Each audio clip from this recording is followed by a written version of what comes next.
Subscribe now and press the bell icon. Never miss an update. नमस्कार दोस्तों, फिर से एक बार आप लोगों का स्वागत है मेरे YouTube channel short time studies में। ठीक है दोस्तों, आज हम यहाँ लेके हाजिर हैं वे ज्योग्राफी का जो दूसरा पार्ट है उसको लेके यहाँ पे आज हम आए हैं और इसमें हम करेंगे 50 ऑब्जेक्टिव क्वेश्चंस जो ज्योग्राफी के होंगे और बहुत ही ज़्यादा इंपॉर्टेंट होंगे। और पार्ट 1 का जो लिंक है ज्योग्राफी का मैं वो डिस्क्रिप्शन में दे दूंगा दोस्तों, तो वहाँ से भी आप पार्ट 1 को पहले देख लीजिएगा, उसके बाद फिर पार्ट 2 को देखिएगा ताकि आपका कोई कन्फ्यूजन ना हो। ठीक है दोस्तों, तो चलिए वीडियो को शुरू करते हैं। उससे पहले आपका 3 चीज़ करना है कि वीडियो को लाइक कीजिए, वीडियो को अपने दोस्तों में शेयर करिए, चैनल को सब्सक्राइब करिए ताकि हर वीडियो का नोटिफिकेशन सबसे पहले आपको मिले। ठीक है दोस्तों, चलिए शुरू करते हैं इस पहले क्वेश्चन से। पहला क्वेश्चन हमारे पास क्या है दोस्तों कि भारत में हुगली औद्योगिक प्रदेश किस राज्य में स्थित है? भारत में हुगली औद्योगिक प्रदेश किस राज्य में स्थित है? भारत में हुगली औद्योगिक प्रदेश किस राज्य में स्थित है दोस्तों? तो ये बंगाल में स्थित है दोस्तों, क्योंकि हुगली नदी जो है दोस्तों हम सब जानते हैं वो बंगाल में है। ठीक है दोस्तों, चलिए दूसरे क्वेश्चन की तरफ पढ़ते हैं। दूसरा क्वेश्चन हमारे पास क्या है कि भारत विकास परिषद का अध्यक्ष कौन होता है? भारत विकास परिषद का अध्यक्ष कौन होता है दोस्तों? तो भारत विकास परिषद का अध्यक्ष जो होता है दोस्तों प्रधानमंत्री होता है। ऑप्शन बी जो है दोस्तों इसका आंसर सही है, ऑप्शन बी। ठीक है, फिर से चलते हैं अगले क्वेश्चन की तरफ। अगला क्वेश्चन हमारे पास क्या है कि निम्नलिखित में कौन भारत का सबसे बड़ा पत्तन है? निम्नलिखित में कौन भारत का सबसे बड़ा पत्तन है दोस्तों?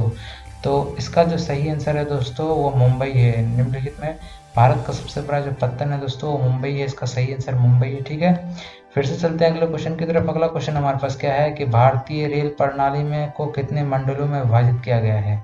भारतीय रेल प्रणाली को कितने मंडलों में विभाजित किया गया है दोस्तों? तो इसका सही आंसर 17 है।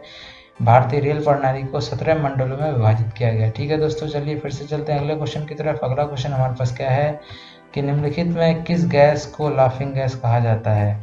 निम्नलिखित में किस गैस को लाफिंग गैस कहा जाता है दोस्तों? तो हम सब जानते हैं नाइट्रस ऑक्साइड जो होता है उसको लाफिंग गैस कहा जाता है, जिसका फॉर्मूला NO2 होता है। ठीक है दोस्तों, तो ऑप्शन ए जो है दोस्तों इसका आंसर सही है। ठीक है, फिर से चलते हैं अगले क्वेश्चन की तरफ। अगला क्वेश्चन हमारे पास क्या है कि वायुमंडल में कार्बन डाइऑक्साइड गैस की मात्रा बढ़ने का परिणाम है? वायुमंडल में कार्बन डाइऑक्साइड गैस की मात्रा बढ़ने का परिणाम क्या है दोस्तों?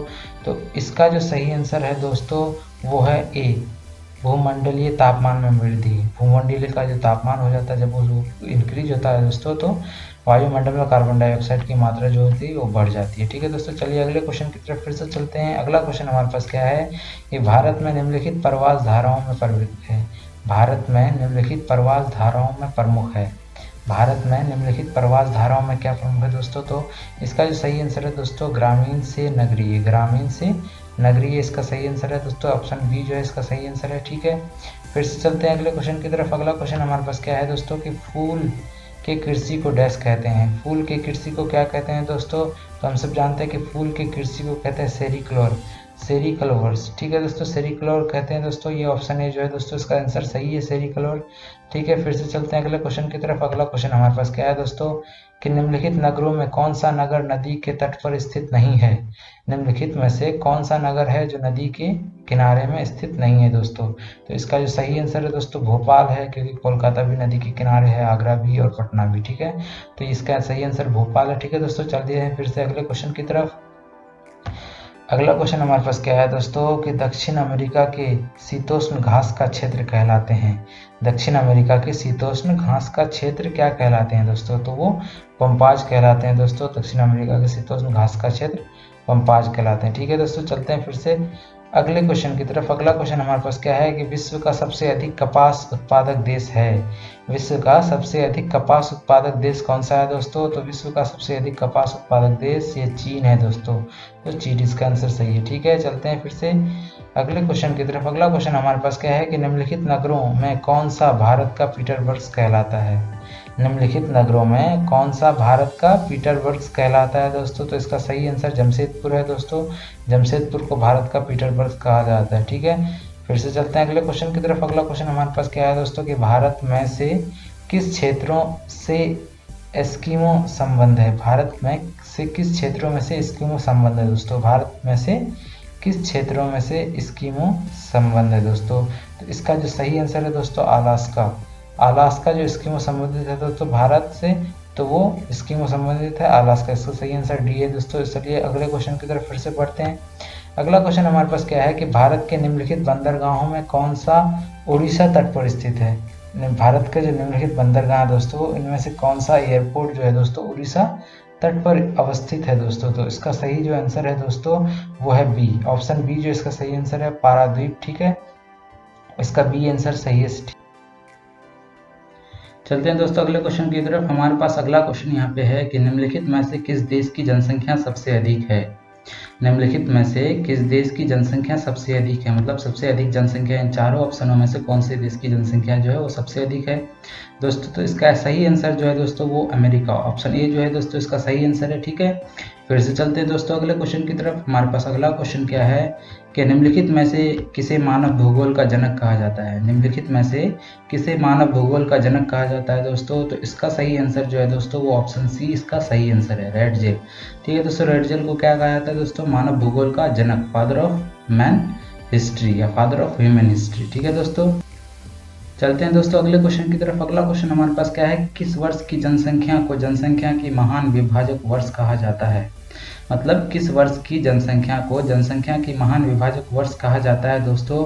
तो इसका जो सही आंसर है दोस्तों वो ऑप्शन ए जो है दोस्तों इसका सही आंसर है। मतलब 1921 की जो जनसंख्या थी उसको जनसंख्या महान विभाजक वर्ष कहा जाता है। ठीक है दोस्तों, चलिए चलते हैं फिर से अगले क्वेश्चन की तरफ। अगला क्वेश्चन हमारे पास क्या है कि निम्नलिखित में से किसमें कहवा, चाय व रबर जैसी फसलें उगाई जाती है। निम्नलिखित में किसमें कहवा, चाय व रबर जैसी फसलें उगाई जाती है दोस्तों। तो इसका सही आंसर जो है दोस्तों वो बी है, बागानी कृषि जो होती है दोस्तों उसमें कहवा, चाय और रबर की खेती होती है। ठीक है दोस्तों, चलिए फिर से चलते हैं अगले क्वेश्चन की तरफ। अगला क्वेश्चन हमारे पास क्या है कि 2011 की जनसंख्या के अनुसार भारत का लिंग अनुपात था। 2011 की जनसंख्या के अनुसार भारत का लिंग अनुपात क्या था दोस्तों। तो इसका जो सही आंसर है दोस्तों ऑप्शन सी इसका सही आंसर है 940। ठीक है दोस्तों, तो ऑप्शन सी इसका सही आंसर है। ठीक है, फिर से चलते हैं अगले क्वेश्चन की तरफ दोस्तों। अगला क्वेश्चन हमारे पास क्या है कि भारत के किस शहर में हीरा तराशने का कार्य होता है। भारत के किस शहर में हीरा तराशने का कार्य होता है दोस्तों। तो इसका सही आंसर ऑप्शन ए जो है दोस्तों इसका सही आंसर है, सूरत में हीरा तराशने का कार्य होता है। ठीक है दोस्तों, फिर से चलते हैं अगले क्वेश्चन की तरफ। अगला क्वेश्चन हमारे पास क्या है कि तृतीय क्रियाकलाप से संबंधित है। तृतीय क्रियाकलाप से संबंधित है, तृतीय क्रियाकलाप से क्या संबंधित है दोस्तों।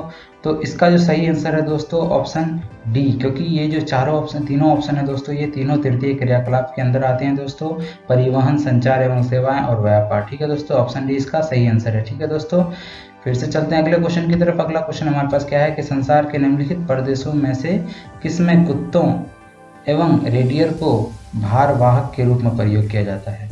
किसमें कुत्तों और रेडियर को भारवाहक के रूप में प्रयोग किया जाता है दोस्तों, संसार के किस प्रदेश में। ठीक है दोस्तों, तो इसका आंसर जो है दोस्तों वो डी आंसर, डी ऑप्शन जो है दोस्तों इसका सही आंसर है, टुंड्रा प्रदेश। टुंड्रा प्रदेश में जो दोस्तों वो कुत्तों और रेडियर को भारवाहक के रूप में प्रयोग किया जाता है। ठीक है दोस्तों, फिर से चलते हैं अगले क्वेश्चन की तरफ। अगला क्वेश्चन हमारे पास क्या है कि साइबेरियन रेल मार्ग डैश में स्थित है। साइबेरियन रेल मार्ग कहाँ स्थित है दोस्तों, यूरोप, एशिया, अफ्रीका या ऑस्ट्रेलिया। ठीक है दोस्तों, तो इसका सही जो आंसर है दोस्तों इसका सही आंसर है बी, जो एशिया में साइबेरियन रेल मार्ग स्थित है दोस्तों। ठीक है, फिर से चलते हैं अगले क्वेश्चन की तरफ। यहाँ पे अगला क्वेश्चन हमारे पास क्या है कि बिहार में अति जल दोहन से किस तत्व का संकेंद्रण बढ़ा है। ठीक है दोस्तों, बिहार में अति जल दोहन से किस तत्व का संकेंद्रण बढ़ा है। तो इसका जो सही आंसर है दोस्तों ऑप्शन सी, आर्सेनिक जो है दोस्तों इस तत्व का संकेंद्रण बढ़ा है बिहार में जल दोहन से। ठीक है, चलते हैं अगले क्वेश्चन की तरफ। अगला क्वेश्चन हमारे पास क्या है कि बादाम पहाड़ किस खनिज के लिए प्रसिद्ध है। बादाम पहाड़ किस खनिज के लिए प्रसिद्ध है। इसका जो सही आंसर है वो है लोहा, ऑप्शन बी जो है इसका सही आंसर है, बादाम पहाड़ जो है वो लोहा के लिए प्रसिद्ध है। ठीक है, फिर से चलते हैं अगले क्वेश्चन की तरफ। अगला क्वेश्चन है कि रूरकेला इस्पात संयंत्र किस देश के सहयोग से स्थापित किया जाता है। रूरकेला इस्पात संयंत्र किस देश के सहयोग से स्थापित किया जाता है। इसके पास हमारे पास यहाँ चार ऑप्शन हैं। रूरकेला क्या है कि रूरकेला इस्पात संयंत्र किस देश के सहयोग से स्थापित किया जाता है। तो इसका सही आंसर जो है वो सी है, जर्मनी के सहयोग से जर्मनी के सहयोग से रूरकेला इस्पात संयंत्र को स्थापित किया जाता है दोस्तों।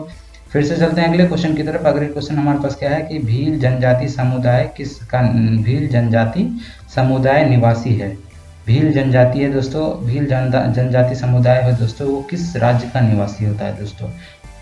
तो भील जनजाति जो निवासी होते हैं वो दोस्तों वो मध्य प्रदेश के होते हैं दोस्तों, मध्य प्रदेश इसका सही आंसर है।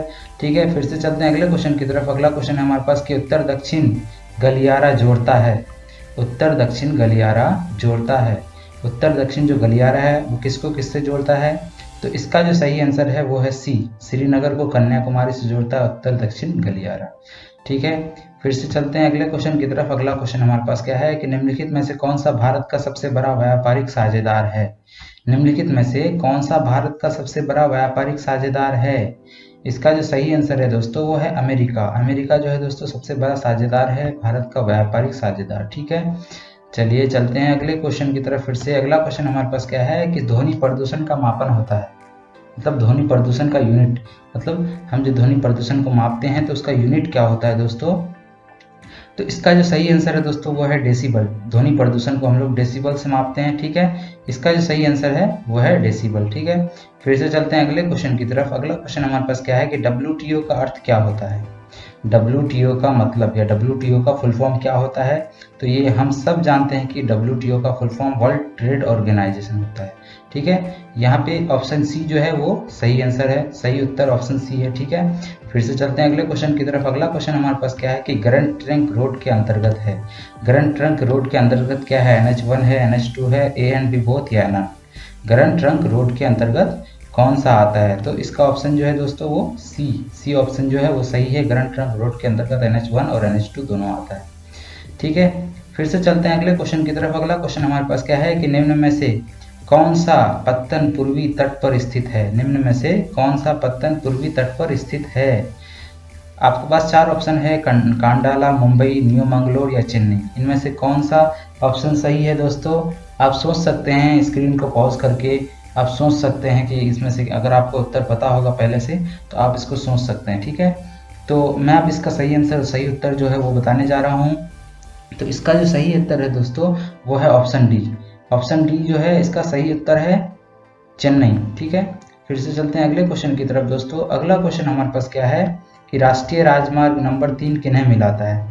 राष्ट्रीय राजमार्ग नंबर 3 किन्हें मिलाता है? ये दोस्तों वीडियो के पार्ट 1 वाले वीडियो में मैं कर चुका हूँ। इस क्वेश्चन को फिर से एक बार कर लेता हूँ। ठीक है, क्योंकि इस क्वेश्चन को शायद ज़्यादा बार पूछा गया है। ऐसा ये है कि ये इंपॉर्टेंट क्वेश्चन है, ये क्वेश्चन जो है इम्पोर्टेंट है। ठीक है, चलते हैं देखते हैं इसका उत्तर क्या है। राष्ट्रीय राजमार्ग नंबर 3 किन्हें मिलाता है?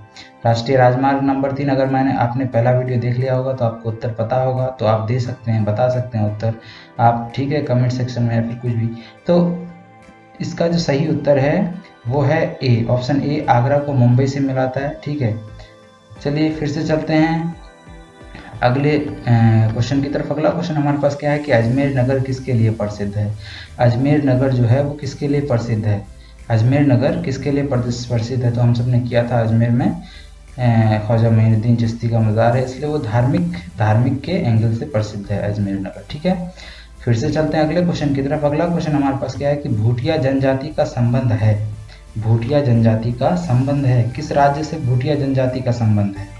तो इसका जो सही उत्तर है वो है ऑप्शन डी, इसका सही उत्तर है, मतलब उत्तराखंड राज्य से संबंधित है भूटिया जनजाति। ठीक है, चलते हैं फिर से अगले क्वेश्चन की तरफ। अगला क्वेश्चन हमारे पास क्या है कि मैक्सिको में स्थानांतरित कृषि की प्रथा को डैश कहते हैं? मैक्सिको में स्थानांतरित कृषि की प्रथा को क्या कहते हैं? तो मैक्सिको में स्थानांतरित कृषि की प्रथा को बी, मतलब ऑप्शन बी जो है इसका आंसर सही है, मिल्पा कहते हैं। ठीक है, मिल्पा कहते हैं। ठीक है दोस्तों, चलते हैं फिर से अगले क्वेश्चन की तरफ। अगला क्वेश्चन हमारे पास क्या है कि 2011 की जनसंख्या के अनुसार बिहार का लिंग अनुपात क्या था? 2011 की जनसंख्या के अनुसार बिहार का लिंग अनुपात क्या था? ठीक है, तो इसका जो सही उत्तर है वो है ऑप्शन सी, 916 इसका सही उत्तर है। ठीक है, इसका सही उत्तर 916 है। ठीक है दोस्तों, चलते हैं फिर से अगले क्वेश्चन की तरफ। अगला क्वेश्चन हमारे पास क्या है कि गेहूं किस प्रकार की जलवायु का पौधा है? गेहूं किस प्रकार की जलवायु का पौधा है? तो इसका जो सही आंसर है दोस्तों उत्तर सी, शीतोष्ण जलवायु का पौधा है गेहूं। ठीक है, ऑप्शन सी जो है इसका सही आंसर है। ठीक है, फिर से चलते हैं अगले क्वेश्चन की तरफ। अगला क्वेश्चन हमारे पास क्या है कि कोडरमा किसके लिए प्रसिद्ध है? कोडरमा किसके लिए प्रसिद्ध है?